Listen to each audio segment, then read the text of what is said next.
Chers compatriotes, depuis mon investiture le 24 janvier 2019, notre pays s'est distingué par des progrès notables et une résilience des plus exemplaires dans un environnement dominé par des épreuves et des événements aussi imprévisibles que bouleversants qui ont eu à secouer le monde. Notre pays, la République démocratique du Congo, n'en a pas été épargné. Notre économie s'est montrée résiliente.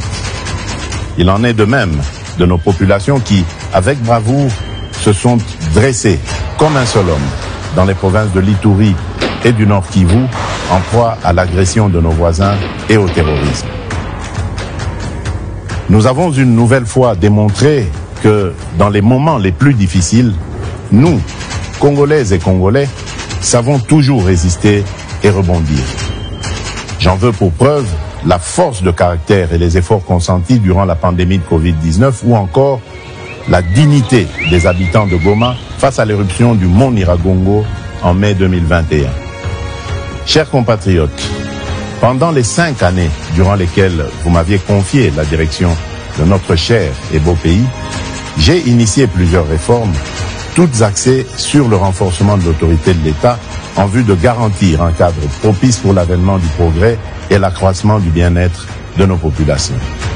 À cet effet, et convaincu que lorsque nous sommes unis, nous sommes plus forts et que notre force réside dans notre solidarité, j'ai initié en 2019 le programme de gratuité de l'enseignement de base qui a permis à ce que plus de 5 millions d'enfants renouent avec le chemin de l'école.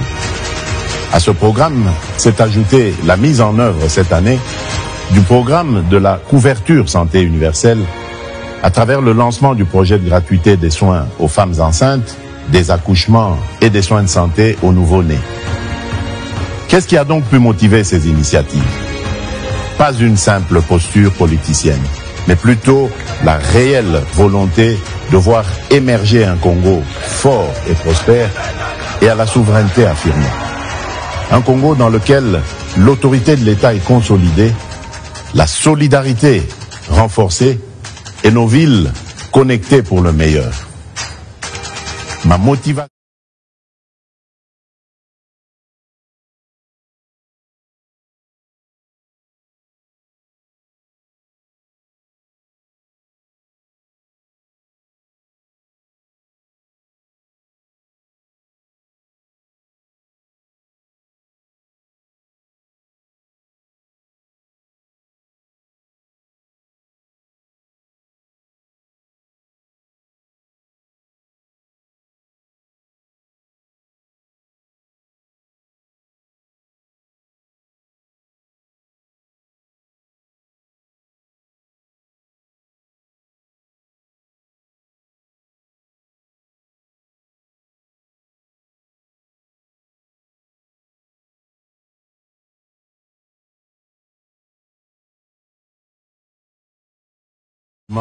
Dépend de sa garantie de trouver un emploi décent, lui permettant de couvrir les besoins de sa famille.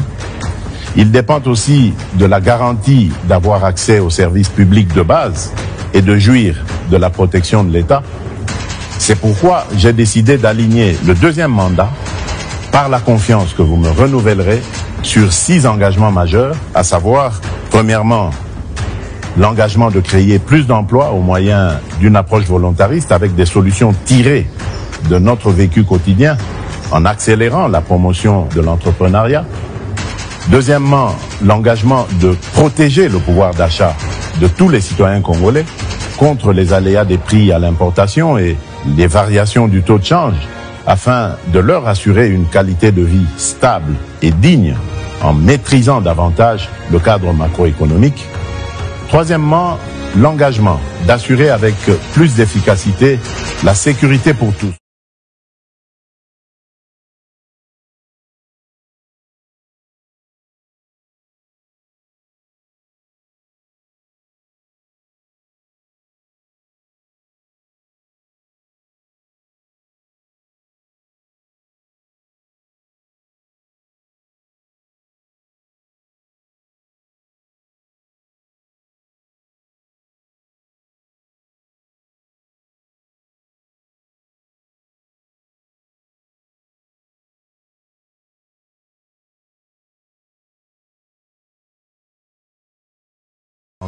de qualité et un accès universel à l'enseignement primaire et secondaire, à l'eau et à l'électricité, ainsi qu'à la protection sociale.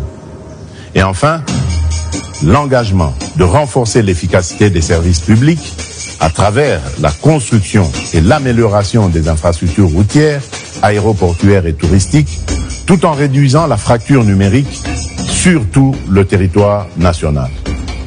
Oui, fort de tout ce que j'ai pu démarrer avec vous, ma conviction demeure qu'un nouveau Congo est réellement possible et je ne ménagerai aucun effort pour capitaliser sur les résultats déjà obtenus et les leçons apprises pour que cette vision de grandeur, tournée vers un futur meilleur, produise les résultats escomptés. Puisque nous avons déjà pris le train du progrès, ne prenons pas le risque le 20 décembre d'aller vers l'inconnu. Poursuivons sur cette lancée pour un Congo plus uni, mieux sécurisé et plus prospère. Je suis Félix Antoine Tshisekedi Tshilombo et le 20 décembre, je suis le numéro 20.